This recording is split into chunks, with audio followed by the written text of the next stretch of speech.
the most creative dunks have been forgotten. These are the lost dunks. Put a sticker up there.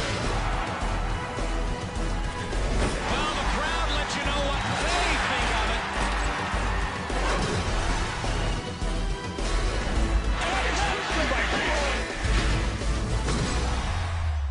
Hello, everyone, and welcome to the Lost Dunks presented by Geico. Michael Jordan, Dominique Wilkins, and Dwight Howard. Before they were dunk contest champions, they all had lost dunks. And over the next 60 minutes, we'll tell you their lost dunk stories, as well as others you might not remember. So let's start it off with the man most associated with the slam dunk, and I don't mean Chris Anderson. Here we go. Can he do what he did in '76? Oh, Dot flying down the lane. The idea of soaring in the air, flying in the air is always, part of the grand scheme of things when you got hops. How far out can you jump from and not break your neck? First of all, you have to remember he got the crowd going by taking the ball, and he took his time walking back as far as what he was going to do. And every step he took, wait a minute, no, he's not gonna do it. He's gonna start way down there and try to take off. And the crowd just rose with him. And they were waiting. They were anticipating this dunk. You're not jumping from the top of the key. Free throw line is the measuring stick, and he set it, the bar is set, and no one's ever broken that measurement. Oh, and he hits it off the back of the rim. The impossible has happened. I'll never forget that second dunk in the finals by Julius. He goes to the windmill. We've seen the entire repertoire from Julius, and he misses the dunk, which is deadly. Yeah, maybe I got a little too excited for, 34-year-old. But it's still, it established something that is folklore in NBA circles and in basketball sports circles, that the slam dunk contest is a big thing, and it's a big deal. This is the last one for Michael Jordan. He feels the pressure. Here he goes. Oh, spectacular. A huge fan. I mean, him and Dominique Wilkins' dunk contest was just unreal for me. What I did was tried to write down the dunks. Didn't have a VCR where you can really stop it. You just have to wait till they replay it. So I tried to write down and memorize the dunks, and then try to run out and hurry up and try them in the backyard. Well, Michael was the first guy to ever jump sideways. The Superman jump, most guys used to call it. And most guys jump 1 foot, or 2 feet. But no one jumped off of 2 feet and jumped sideways until Michael started doing it. That's crazy to be able to cup it, bring it over the other side, go way up over the rim and complete the dunk. For a guy to do a dunk like that and still not win the slam dunk competition. He had some great competition. He only needs about, I think, a 40 to win this. Here he goes. I think that'll do it. Well, what made Michael Jordan's dunk interesting, yeah, it was nice in the cradle law, but I liked how he was rocking the bling. He had a little nice, tight gold chain around the neck. You know what I remember about it?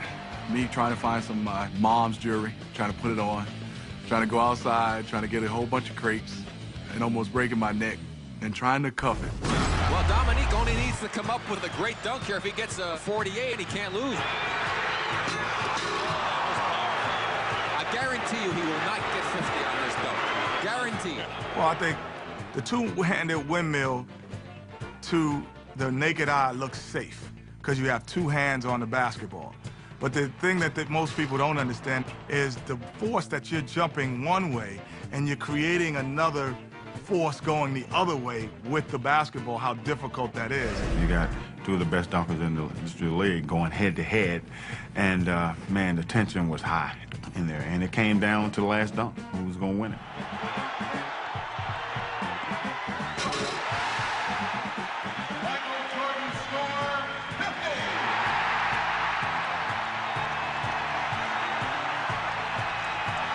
He got robbed. I don't care what anybody says, It was in Chicago.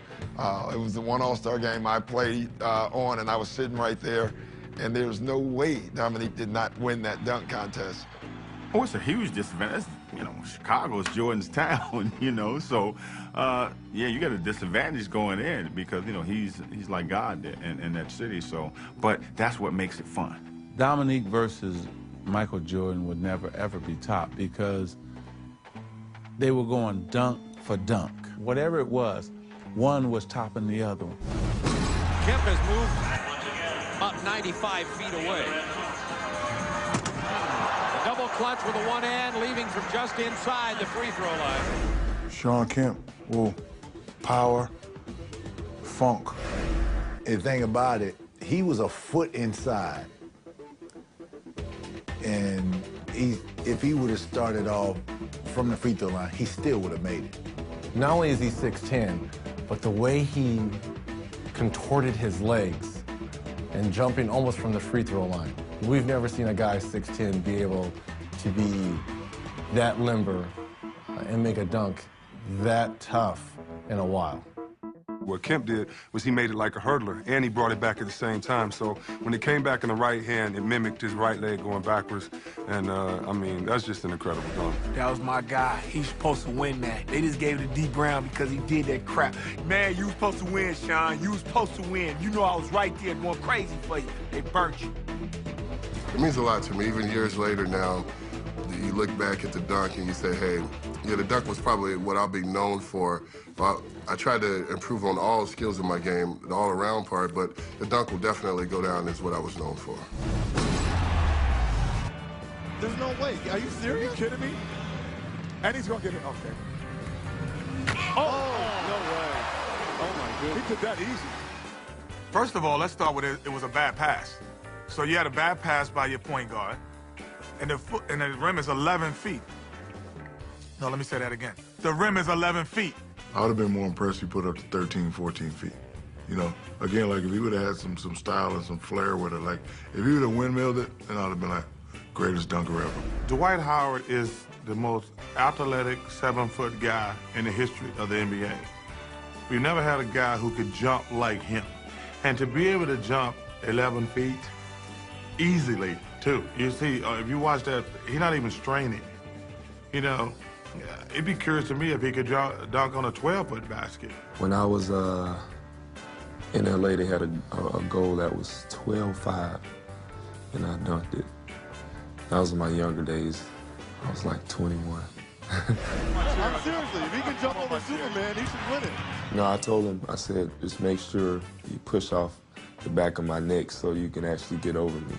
Because, you know, if he would have just tried to jump over me, he probably wouldn't have did it.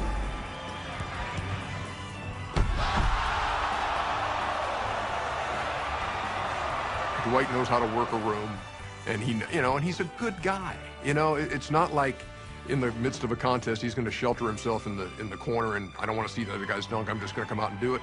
Yeah, Nate asked him to be part of it, and I think part of Dwight was, I'd like to see if he can do this too. Whatever you need to have a successful dunk, go ahead and do it. You know, because that's what people want to see. They want you to have fun, you know. Yeah, I remember Shaq told me, this is where you show people who you are right here. And I took that and ran with it. Coming up next on The Lost Dunks, presented by Geico, we'll take a look at the dunks which required a little help. And still to come, we'll find the best of the lost with our Slighted Six. People will remember his dunk because he named it. And it was a dunk that nobody really ever seen it before. And I tried it and damn near tore all my knee ligaments out.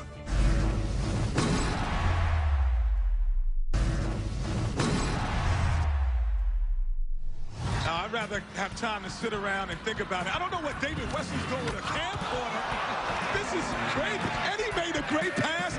This one is starting to heat up right now. I had a camcorder and I wanted to document the whole footage, so I figured, you know, why not put the camcorder dunk in the whole All-Star festivities. You know, Baron Davis could jump really high, so if he would have, like, windmilled it or something, it probably would have been better. But Wesley didn't even stay there with the camera. He got nervous, and, you know, he fell back. And then we didn't even see the footage.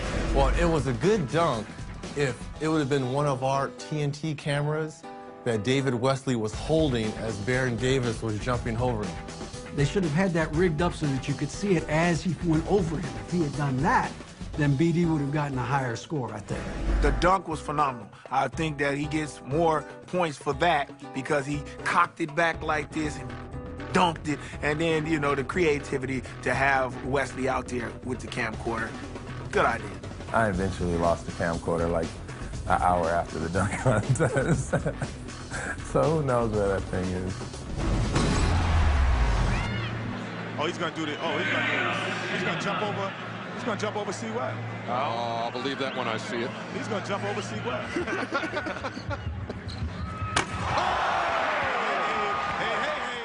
Well, then one year we had that dunk wheel where they had a spin and then you had to do something. Gerald Wallace got use your partner. Gerald has jumped over me many times in practice playing around, and I was just worried that I didn't mess up the pass. When most people are running, if there's something in front of them, they're looking down. But he has to catch the ball, then find the rim. That, to me, is what makes that dunk incredible. Now, it was a great build-up because C-Webb's, what, 6'8.5", 6'9", and everybody thought, oh, wow, this is going to be great. I knew he could finish it, but the thing about it is you just see kind of transformation. It's kind of the old Dominique Windmill, but he's actually catching it off a bounce. When Wallace went to jump over, C-Webb was chicken, and he bent way down, and so actually the jump wasn't that spectacular. Then Webber stood up, and so great idea by Gerald Wallace, but probably a better idea for C-Webb to duck. If he gets this, it's going to be crazy. I like this. Oh, he got it. That's what a dunk contest is supposed to be. High degree of difficulty, use of props creatively. I like stuff like that because somebody put some thought into that before they went out there. Nobody has ever done that one. That's why that one stands out. Well, I was coming up with all different ideas of dunks. You know, I had all 360s, windmills, and I said, you know what? Aha, Steve Nash, soccer. Well, Maury actually came to me and asked if I would help him in the dunk contest and incorporate some of my soccer stuff into it. So, you know, I came up with the actual move, but, you know, it was his idea to have me involved, and I'm forever grateful. I never thought I'd be in a slam dunk contest, so that was my route.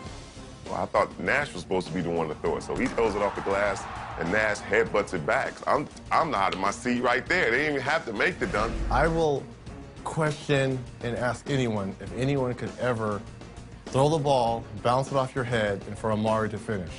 By far the best dunk I might have ever seen with a tandem.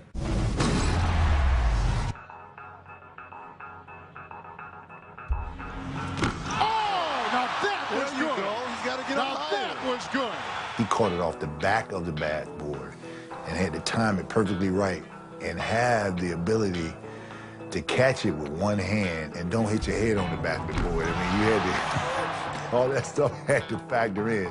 I probably would have hit my head on the backboard. What made Rudy Fernandez dunk unbelievable, it wasn't in real time. When you step back and we watched it in slow motion, that's what made this dunk that much more remarkable. And the reason why they don't appreciate it because it took forever. Because they botched it, they messed it up, they mixed it up, they couldn't get it right, they wrecked it, they kept trying. At that point, they ran out of time, the crowd was down, and when they finally did it, people are just, oh, they're so relieved that they finally made the dunk. But if you just look at the highlight, look at that one dunk, Rudy Fernandez, that is spectacular. I cannot understand what this guy is going to do. Now they got to light the candle, and I'm sure they're probably going to turn off the air conditioning so it doesn't blow it out. I was looking at it, I was like, what are you doing? You got a birthday or something? You want a cupcake or something? Are you kidding me? He's not blowing out the candle. Oh, are you kidding me? And it stayed on. It stayed on. And all of a sudden, we see the replay, and he goes and dunks. Incredible. You know, a lot of people that really don't understand basketball. They say, what's so special about that? To be able to blow it out, you have to be able to jump really high.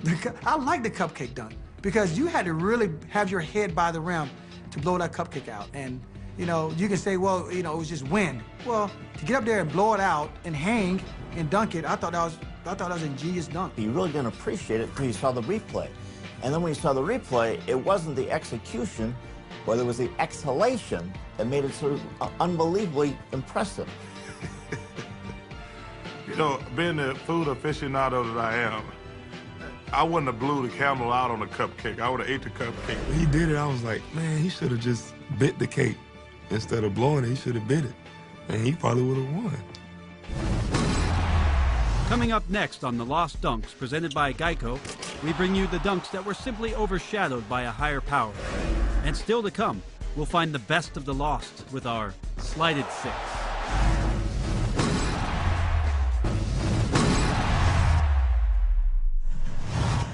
And I like him because he's always thinking about what he wants to do. Here it comes. Yes! Whoa! Yes! That's going to be hard to beat. Yes, it is.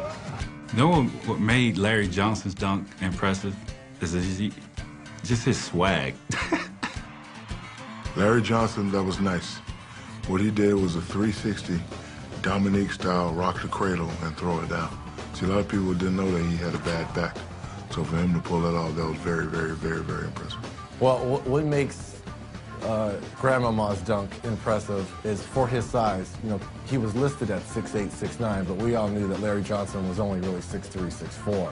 So to have that much power into that compact body, that's what made it tough. The first thing I remember was that Grandmama was the first time anybody ever done the 360 windmill in the dunk contest. And then, I mean, everybody gives Vince the credit because, you know, Vince did it unbelievable. But Grandmama really pioneered that one. Now, the only way that I see him winning that championship or the title is that he probably should have gone with the whole Grandmama motif. I mean, I'm talking about the wig, I'm talking about the glasses, and the dress. Come on, LJ, Grandmama.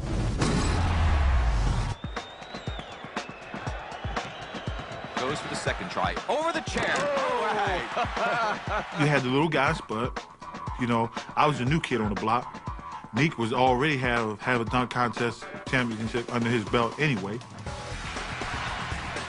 Woo! And Spud Webb comes through in the clutch. Take that, little guy. There was definitely a little separation between Neek and Spud. And we all knew that we had to come with it if we were going to do something. That's one of the reasons that I decided I had to put a chair in there. Gerald Wilkins in 1986, I was 14. Was kind of impressive because nobody was really dunking over objects at the time. Actually, funny thing about that dunk is I tried it the next day and I hit the chair and damn near broke my leg. I'm sure the general manager and coach were losing their mind because back then star players were in the dunk contest. It wasn't like role players or guys who were, you know, rookies. It was guys who were significant players on their respective teams.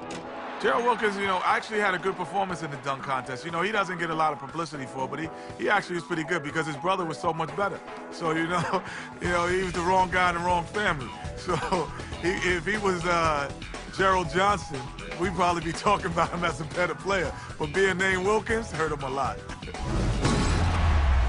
Terrence Stansbury. Oh, now there's creativity. You said it. Gerald, you use the chair, I'm gonna one-up you. I'm gonna put people in the chair. But what's funny about that dunk is it's almost like he brings two people randomly out of the audience. One sitting in a chair and the other one kneeling down as he jumps over him. And the guy in the white jumpsuit, that is the tightest white jumpsuit I've ever seen in my life. I just feel bad because if he had done that any other year, he would have gotten 50. But I bet they were like, well, the other guy just did it.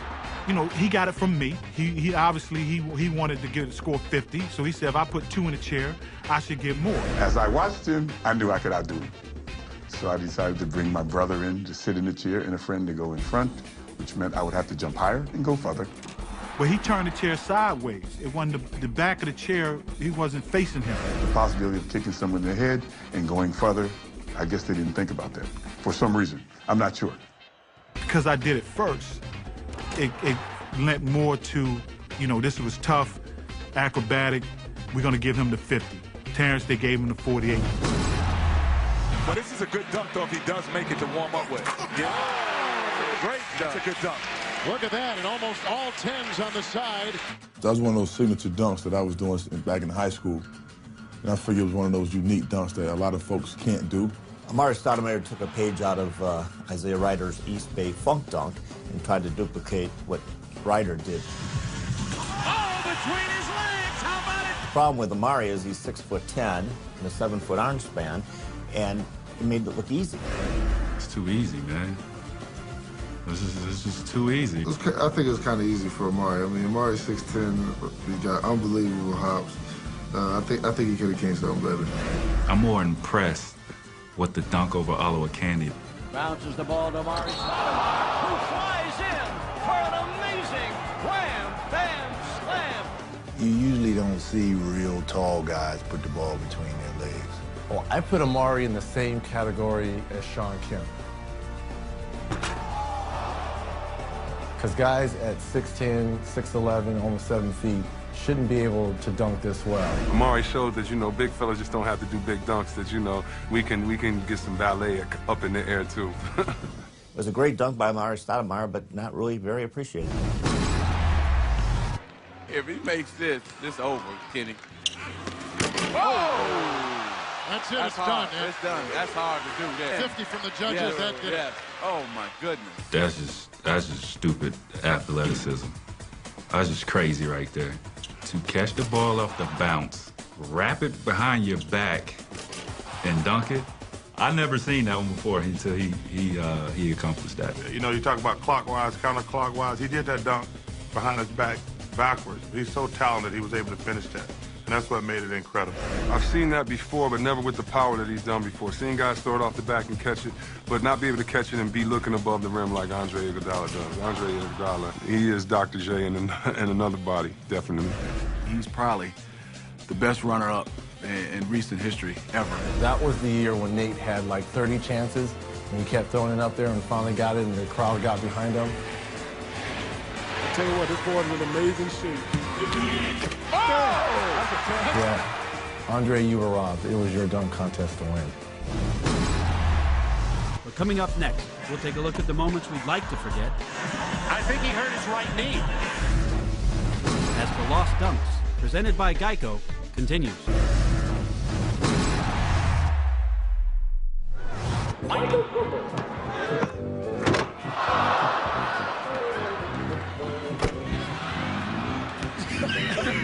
Hey, how many mulligans he get? You're right. Now, if that doesn't wet your whistle, I don't know what will. Welcome back to the Lost Dunks presented by Geico. And in case you're wondering why I'm hosting a show on slam dunks, well, let's just say I'm kind of a big deal. Brent will always be cool with the brothers. For a white guy to win the slam dunk contest, that was pretty cool. All right, let's take a look back at the ABA Slam Dunk Contest from 1976. A man who can just about touch the rim from his tiptoes, the most dominating figure in the ABA at 7'2", Kentucky Colonel's Artis Gilmore. Don't you just love high definition? It's like you're actually there. Don't take off your warm-up top, Artis. Don't you know that nobody's lost a dunk contest when you keep your sweats on? I can vouch. This has to be the first time I've ever seen somebody go out, do the dunk with a sweat jacket on, but you were certainly sensational. I gotta stay warm. I don't got much of a body. Oh, sweet. He's going from the free throw line. Probably a good idea not to go from that free throw line, Artis. It's not that hard.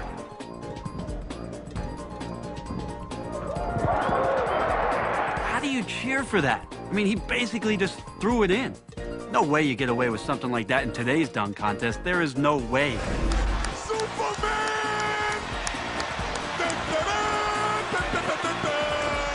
Still, the one silver lining from the 76 contest was the NBA making sure to never again invite a player taller than 7 feet. At 7'4", the sensational rookie from the Houston Rockets, Ralph Sampson. 7'4". Pretty impressive, Ralph. But you know what would have been more impressive? If you weren't 7'4". I mean, come on. The only time America wants to see a guy 7'4" in the dunk contest is when he's getting posterized. Here comes McCready. Oh, he just sucked the gravity right out of the building. Now that was impressive. What else we got? Now Paul Pressey, his third attempt. He had 44 and 35. Oh, again, just more or less kind of your basic cuff dunk. Whoa, whoa. What's this? Paul Pressey in a slam dunk contest? Don't you know that point forwards don't do slam dunk contests? Ain't that right, LeBron? Right now, I'm preliminary putting my name in the 2010 dunk contest. What is it with LeBron and decision? I'm not even going to touch it. This rookie's nickname is the Rocket. From the Dallas Mavericks, Tony Dumas. Tony the Rocket Dumas told me, and just me, that he had a special dunk in store for the contest. Is 6'6", he's 22 years old, and he has been practicing on a dunk. Matter of fact, he's kept it secret. He only told me. The Texas. What, Texas told you too?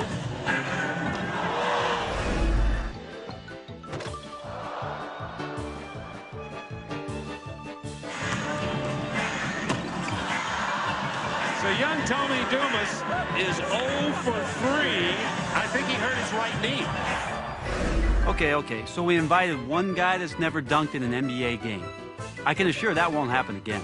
The next competitor now is going to be Chris Jackson, who's never dunked in the pros, but did dunk a couple of times down at LSU. That has to be a typo. I mean, TNT never screws up graphics.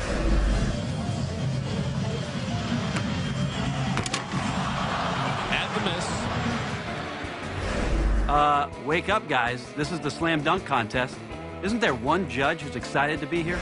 How do you feel about being a judge today, Martina? I wish I could do one, but I think in my next life I would like to come back as a black basketball player. And remember, out of these 6 competitors, 3 will advance to the finals. 2 things you have time for. You got time to hydrate, you got time to think. Think about that first dunk. That's right, hydrate and think. All right, 2 sips, 1 more, Alan. That's good, perfect. Now think about it. Big first dunk coming up. And don't drink too much. No. Now that's too much. Off his head. Charles Barkley, give us your thoughts on Allen Houston. Well, I don't know if he's going to win, but that was the most original dunk I've ever seen that bounce off the head. Come on, Chuck. That dunk's easy. I can do it right now.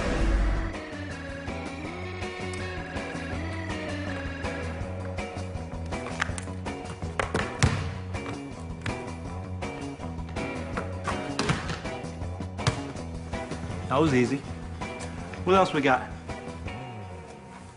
From the Orlando Magic, Darrell Armstrong. Well, Darrell's already worked up a lather, and he hasn't even attempted 1 dunk. He might want to load up on some Gatorade. Spanish League All-Star, and he has been tutored by none other than Shaq.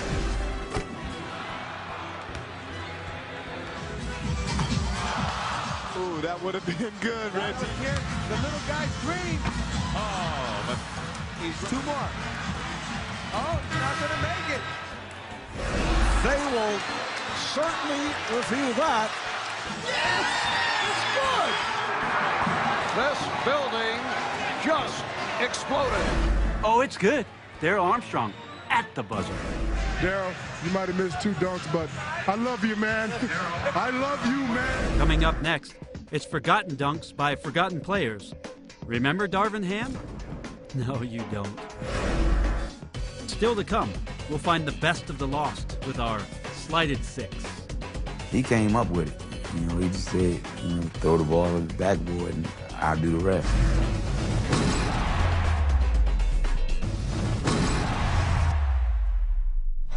I mean, can you get as many of these as you want? Yeah, I don't know. It's tough. Good question. This one looks like a good one. Yes! Now, see, that's good. That's big time right there. That's creative. Well, I got the idea to do that dunk from Brian Shaw. So what he used to do on our layup lines in the World Games, he'd take the ball and he'd bounce it between his legs and let everybody else go dunk it. Because he couldn't jump, but he was a great passer. It's Kenny. I mean, of course he talks about being in the dunk. He talks about everything. Kenny Smith's dunk was terrible.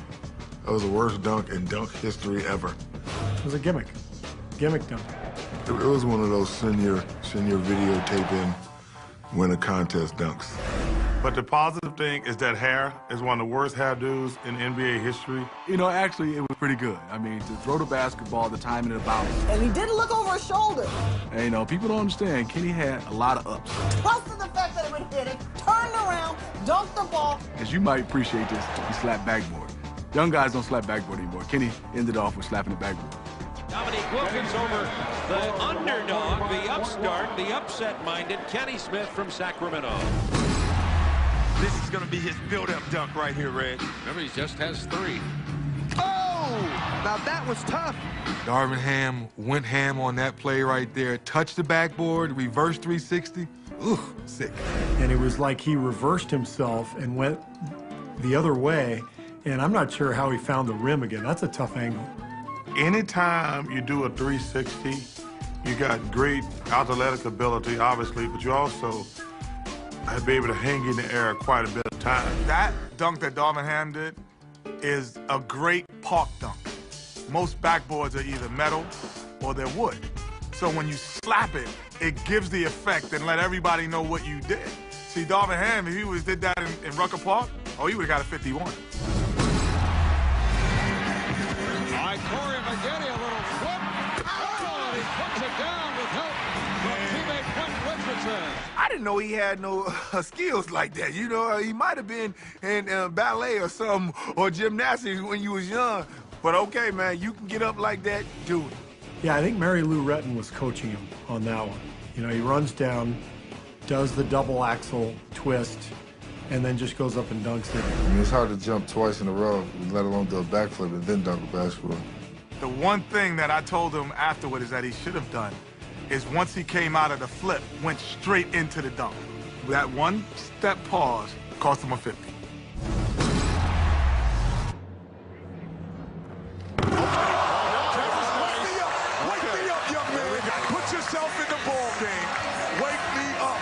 Well, DeMar DeRozan, obviously, he was a rookie. I think he was a little nervous going in, but he was up against a very small hurdle. Kryptonite, the two-time defending champ, he had his hands full. The difficult part was not for DeRozan, but it was actually for Weems, because he had to throw a perfect pass off the side of the backboard. When you're coming up at the rim and the rim is right here or the side of the backboard and you have to move away, to be able to concentrate, catch the ball, move out the way, and do it all at once, I think that's an underrated dunk. Yeah, that was a unique dunk because he threw the ball off the side of the backboard, then was able to catch it, and then windmill. You know, that's one of those things you got to have great athleticism and also awareness on where you are.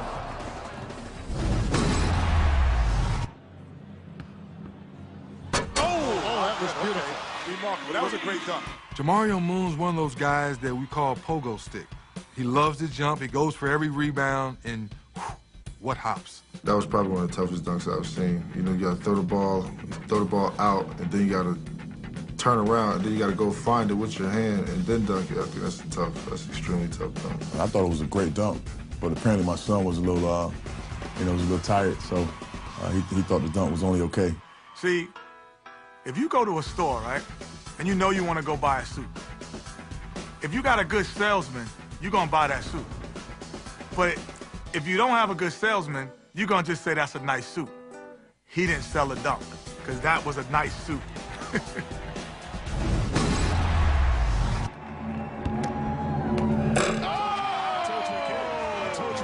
I was extreme nerve because I thought I was going to get hung. I got hung a few times. I did it in practice, and but when I got out there, just, all the jitters goes away. He has that perfect height. You know, that 6'6", 6'5", 6'7", that range, that's when you're the perfect height to make a dunk look sweet. He used that weak hand, somehow caught the ball back here, and then got up and dunked, and then just kind of stared at the crowd. And it was impressive. 7, maybe 8 people in the world that can do that dunk. The dexterity and the flexibility you need in your body to bring it around, and then to bring it back up, the hand size and strength, then the jump, 8 people at max. Everybody else got to just put on a Nerf hoop. Does not have to do anything extraordinary, but he does! Coming up next, we reveal the best that never were as the Lost Dunks, presented by Geico, continues.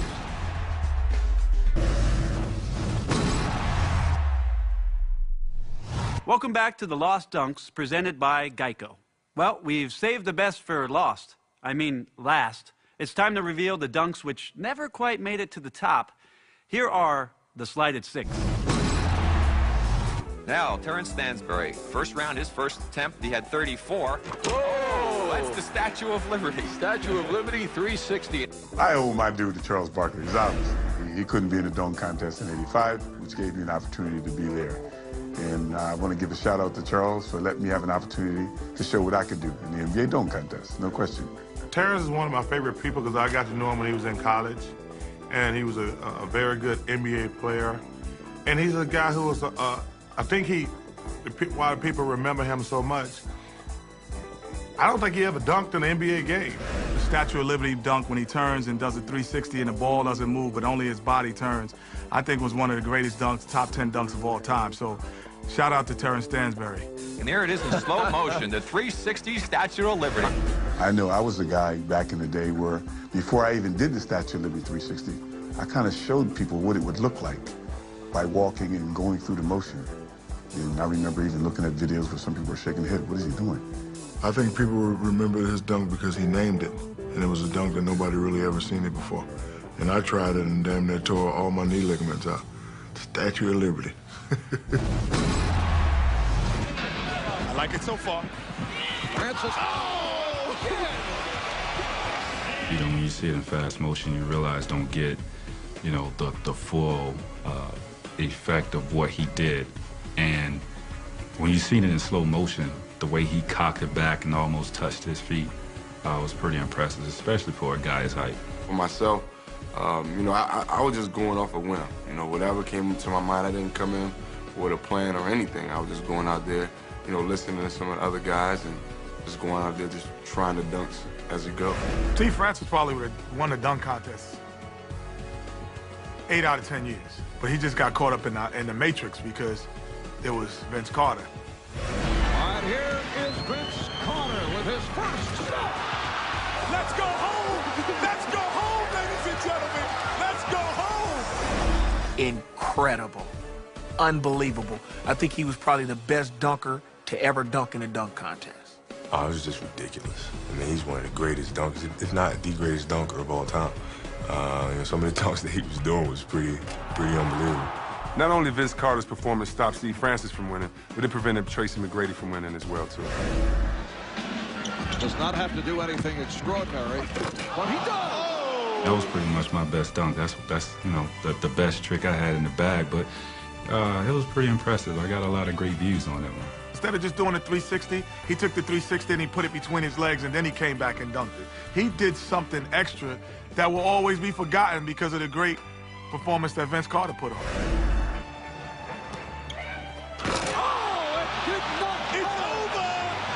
It's over, ladies and gentlemen.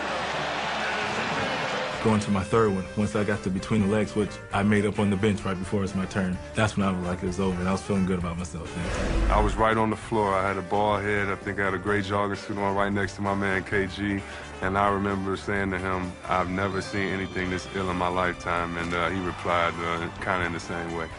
Tracy McGrady wasn't bad, but Vince Carter did a dunk that...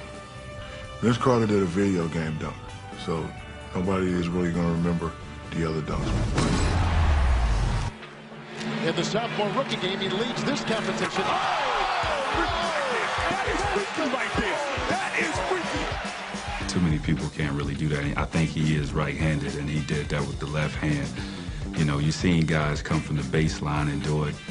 He came from down the middle and did that with the left. That was pretty impressive. He just exploded like he was off a trampoline and just powered it home before you could even see what he did. And then you get to see it in slow motion going through the legs and using that left hand for a right-handed guy. It's a great dunk.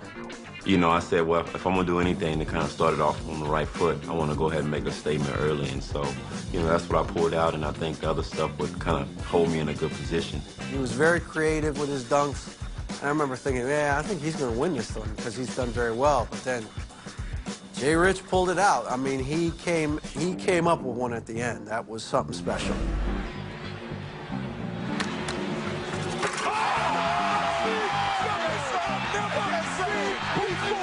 When I threw the lob up, everybody was like, oh, another lob dunk, because I did 4 lob dunks already, so I threw it up, and I said, you know what, it's the only time I ever did this dunk, I'm going to try it, hey, see what happens, and it went in. To me, Desmond Mason and Jay Richardson, this was the first year I call the computer game dunkers, because they brought things that you do in a computer game and actually put them in the dunk contest.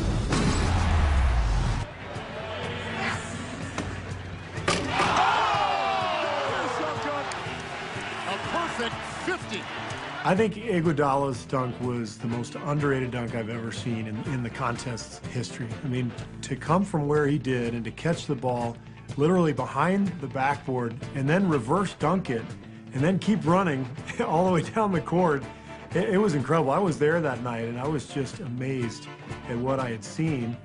He came up with it. You know, he just said, you know, throw the ball on the backboard and I'll do the rest. I had no idea that he was going to do what he did. See, a lot of these guys, like Nate, my teammate, who won a couple of dunk contests, he took like 20 tries. But AI threw it, Iggy caught it, threw it down with force, came under, bam. That was impressive, very impressive. But he's overshadowed by Nate Robinson. He doesn't win it. But I thought that dunk was by far the best dunk of the night. That's why the crowds are booing. Iguodala should have won this thing. If he had done some of those dunks he did in the earlier rounds against Nate Robinson, he would have won. But he didn't. So he had a better showing overall. But a head, man-on-man against Nate, no, he did not outshine Nate Robinson. Here we go. Number 2, Dwight Howard. Did you see where he touched? Incredible. That's telling you how high he can get. I didn't believe it myself when he goes up there and sticks it up there and dunks it too. You should have won the dunk contest. Dwight Howard's sticker dunk, when you step back and you show it in slow motion, because we didn't know in real time what he was doing. We just thought it was a regular dunk. No, I really don't think they saw what I did, you know, until after I did it, you know, but I think sometimes big men get robbed in anything that they do because they think that it's too easy. Oh, he put a sticker up there. Look at that. That's what I'm talking about. Like that. Yes, sir. That's what I'm talking about. That's right. 12-6. Yo, that's crazy.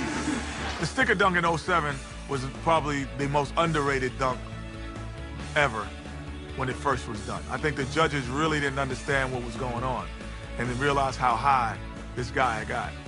I should have did some more things too, but I wanted people to see how high I was before I put up a sign or anything like that. I just wanted people to see the smile though. That was the thing right there, the big cheese smile that I had. That's what I wanted to do.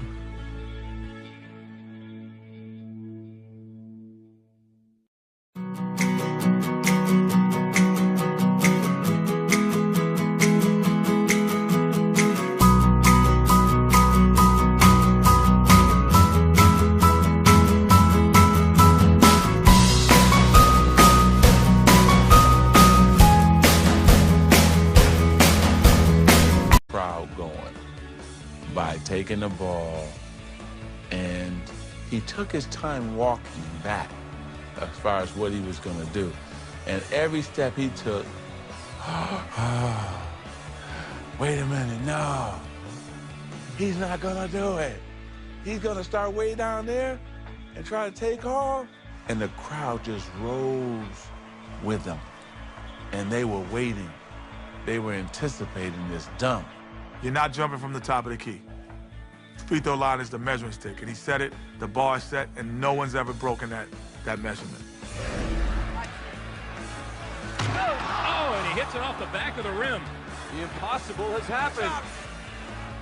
I'll never forget that second dunk in the finals by Julius. He goes to the windmill. We've seen the entire repertoire from Julius, and he misses the dunk, which is deadly. Yeah, maybe I got a little too excited for, 34-year-old. But it's still, it established something that is folklore in NBA circles and in basketball sports circles, that the slam dunk contest is a big thing, and it's a big deal. This is the last one for Michael Jordan. He feels the pressure. Here he goes.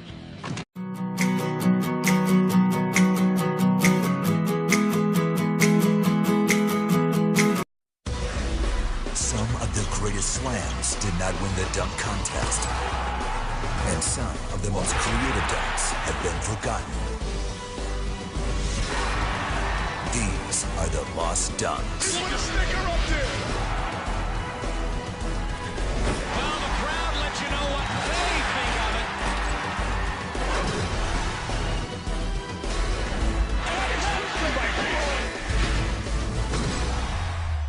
Hello, everyone, and welcome to the Lost Dunks presented by Geico. Michael Jordan, Dominique Wilkins, and Dwight Howard. Before they were dunk contest champions, they all had lost dunks. And over the next 60 minutes, we'll tell you their lost dunk stories, as well as others you might not remember. So let's start it off with the man most associated with the slam dunk, and I don't mean Chris Andersen. Here we go. Can he do what he did in '76? Oh, Dot flying down the lane. The idea of soaring in the air, flying in the air is always, part of the grand scheme of things when you got hops. How far out can you jump from and not break your neck?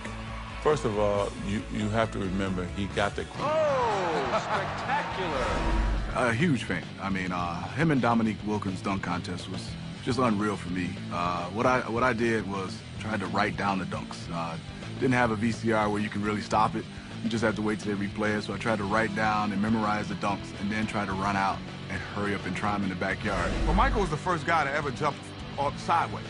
The Superman jump, most guys used to call it. And most guys jump 1 foot, or 2 feet. But no one jumped off of 2 feet and jumped sideways until Michael started doing it. That's crazy to be able to cup it, bring it over the other side, go way up over the rim and complete the dunk. For a guy to do a dunk like that and still not win the slam dunk competition. He had some great competition. He only needs about, I think, a 40 to win this. Here he goes. I think that'll do it. Well, what made Michael Jordan's dunk interesting, yeah, it was nice in the cradle law, but I liked how he was rocking the bling. He had a little nice, tight gold chain around the neck. You know what I remember about it? Me trying to find some mom's jewelry, trying to put it on, trying to go outside, trying to get a whole bunch of crates, and almost breaking my neck, and trying to cuff it. Well, Dominique only needs to come up with a great dunk here. If he gets a 48, he can't lose. Another one. Kemp has moved about 95 feet away. A double clutch with a one hand, leaving from just inside the free throw line. Shawn Kemp, power, funk. The thing about it, he was a foot inside. And if he would have started off from the free throw line, he still would have made it. Not only is he 6'10", but the way he contorted his legs and jumping almost from the free throw line. We've never seen a guy 6'10" be able to be that limber and make a dunk that tough in a while. What Kemp did was he made it like a hurdler, and he brought it back at the same time. So when it came back in the right hand, it mimicked his right leg going backwards. And, I mean, that's just an incredible dunk. That was my guy. He's supposed to win that. They just gave it to D. Brown because he did that crap. Man, you was supposed to win, Shawn. You was supposed to win. You know I was right there going crazy for you. They burnt you. It means a lot to me. Even years later now, you look back at the dunk and you say, hey, yeah, the dunk was probably what I'll be known for. I tried to improve on all skills in my game, the all-around part, but the dunk will definitely go down as what I was known for. I guarantee you he will not get 50 on this dunk. Guarantee it. Well, I think the two-handed windmill to the naked eye looks safe because you have two hands on the basketball. But the thing that most people don't understand is the force that you're jumping one way and you're creating another force going the other way with the basketball, how difficult that is. You got two of the best dunkers in the league going head-to-head, and, man, the tension was high in there, and it came down to the last dunk, who was going to win it.